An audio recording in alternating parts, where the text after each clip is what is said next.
दोस्तों, आज की कहानी है जेठानी जी आप मायके चली गई तो काम कौन करेगा। दोस्तों, कहानी शुरू करने से पहले अगर आपने चैनल को सब्सक्राइब नहीं किया हो तो कर लीजिए ताकि आपके पास पहुंच सके हर नया वीडियो। सुबह का वक्त सुहाना के लिए बहुत ही मुश्किल होता क्योंकि साई नाश्ते की तैयारी के साथ बच्चों और ऑफिस जाने वालों के टिफिन तैयार करने होते हैं। करने को उसकी दो देवरानी और भी है, मगर जब जेठानी सीधी सच्ची और परिवार को बांधने में यकीन करने वाली हो तो उसका फायदा कौन नहीं उठाएगा। बस इसी के चलते दोनों देवरानियां चिकनी सुपड़ी बात कर जेठानी को पटा कर रखती और उससे अपने बच्चे पलवाती और रसोई संभलवाती।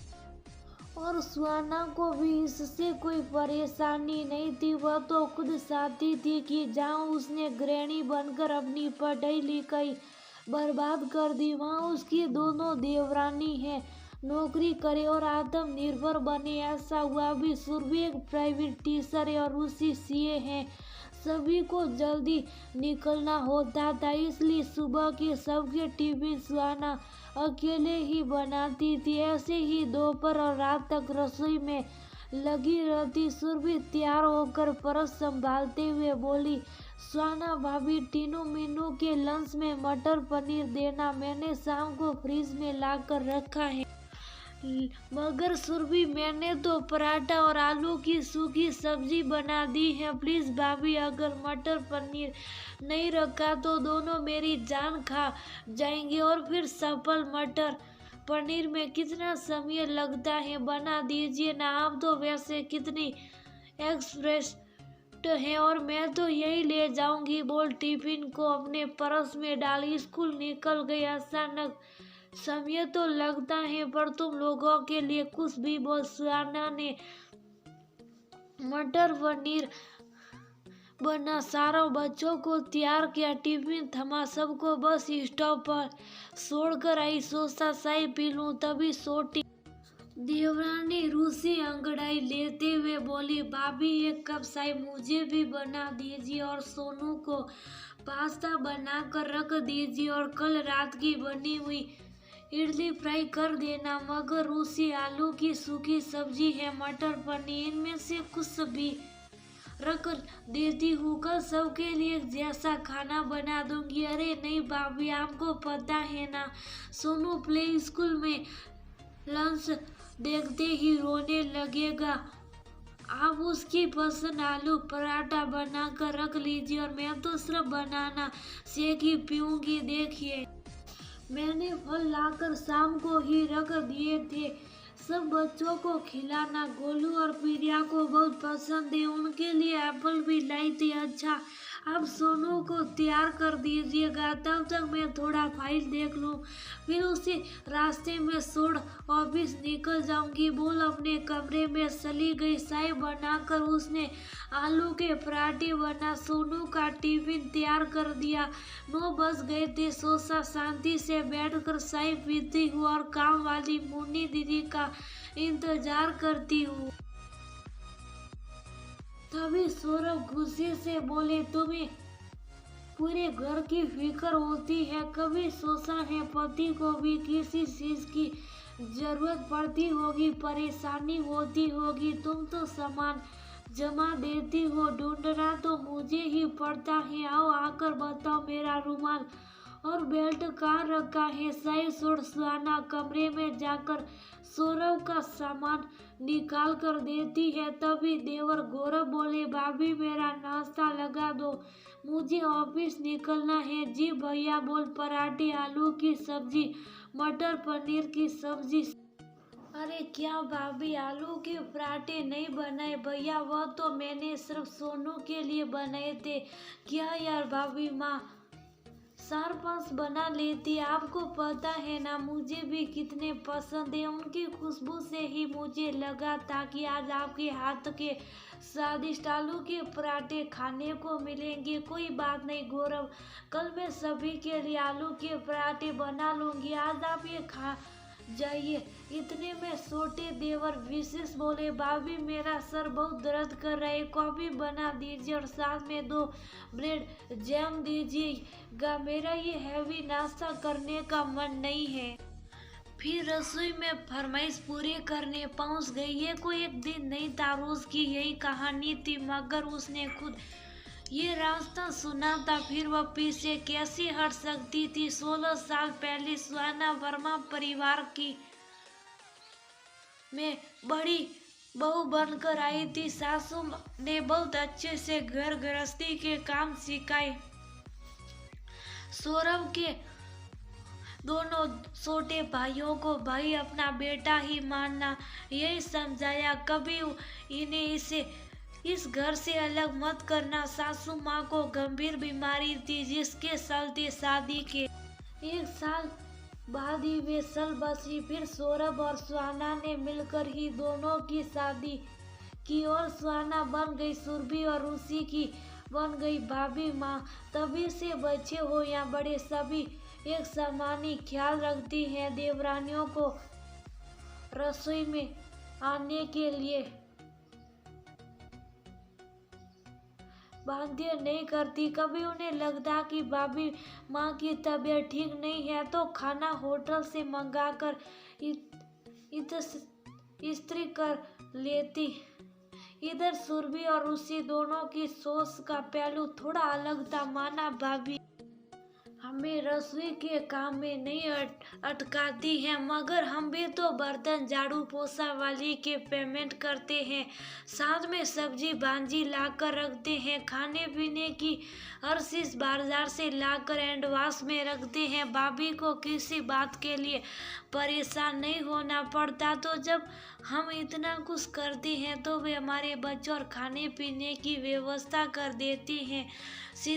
सीधा सा मतलब दोनों के लिए सुहाना जो भी कर रही थी वह कोई बड़ी बात नहीं थी, क्योंकि जब वह नौकरी कर ही नहीं रही है तो फिर उन्हें घर तो संभालना ही है। एक दिन अचानक सुहाना के भाई का फोन आया, दीदी पापा को अस्पताल में भर्ती करवा दिया है, हालत गंभीर है, आप जल्द से जल्द आगरा आ जाओ। सुहाना की माँ बहुत पहले चल बसी थी, पिताजी थे वह भी हर समय बीमार रहते।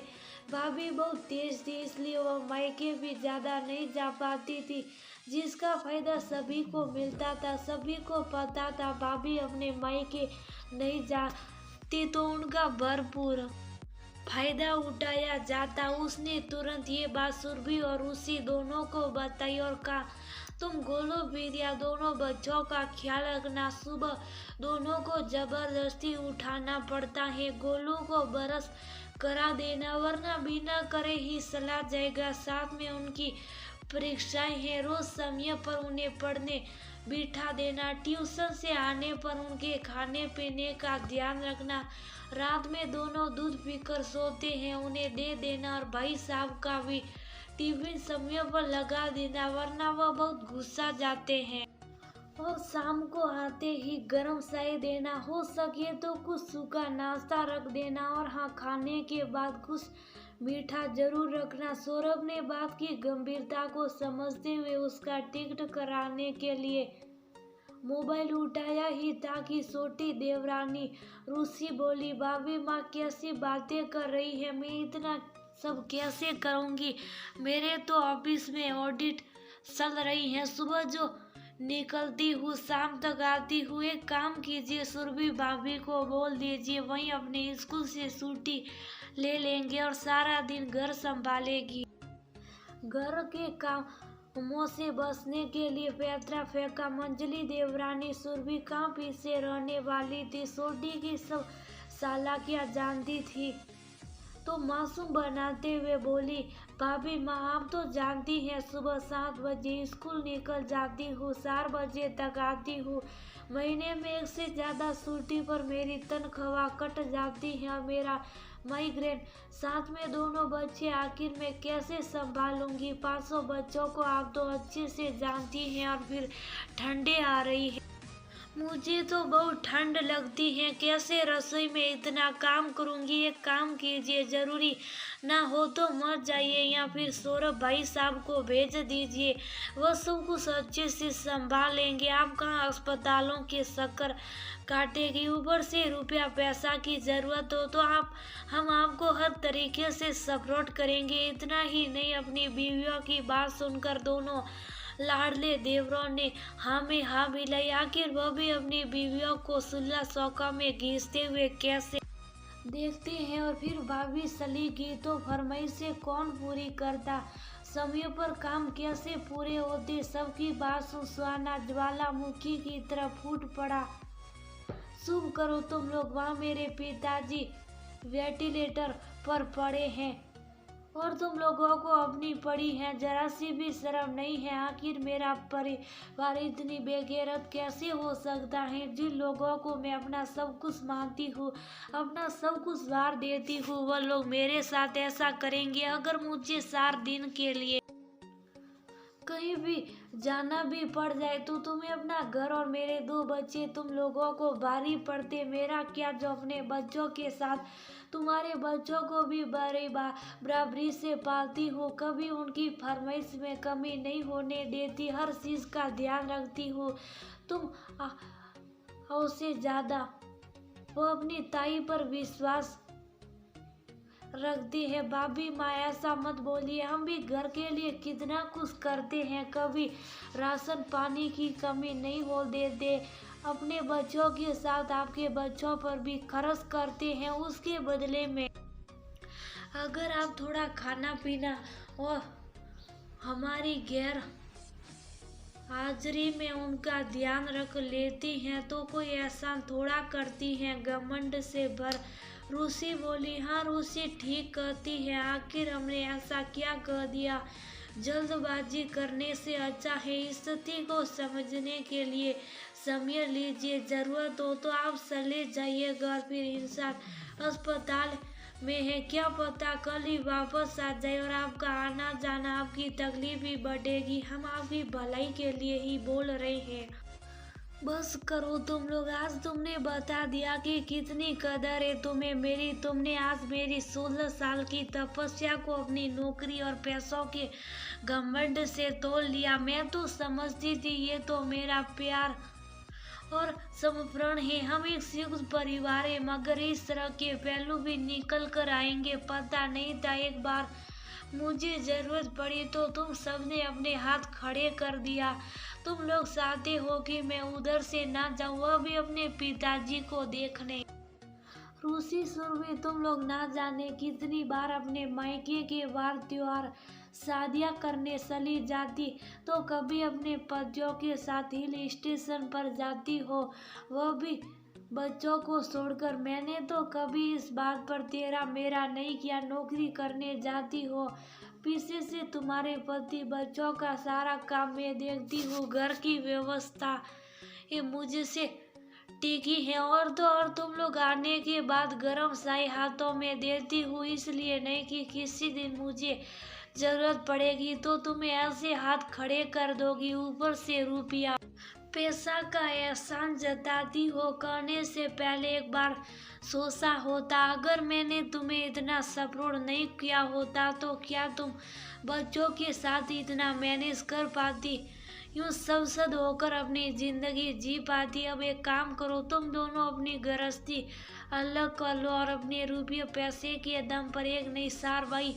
लगाकर अपनी नौकरी बच्चे और घर संभालो, क्योंकि मेरे काम की तो तुम्हें कोई कदर है ही नहीं और मैंने तुम पर कोई एहसान तो कभी किया ही नहीं। अब जब मैं सबके लिए इतना करती हूँ तो मैं अपना मायका, अपने बच्चे और पति सबको मैनेज कर लूँगी। बस तुम लोगों से मेरा कोई वास्ता नहीं, बहुत कर लिया जिसका ये सिला मिला।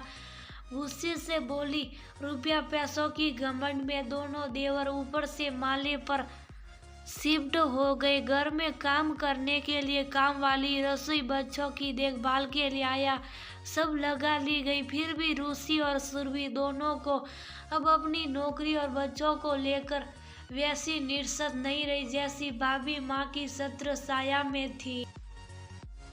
दोनों देवर गौरव और विशेष की भी हर फरमाइश पूरी करने वाला कोई नहीं था। उन्हें भी अपनी गलती पर पछतावा था और सारों को जल्दी एहसास हो गया कि उनसे कितनी बड़ी गलती हो गई। छोटी सी बात पर उन्हें अपना कितना बड़ा नुकसान कर डाला।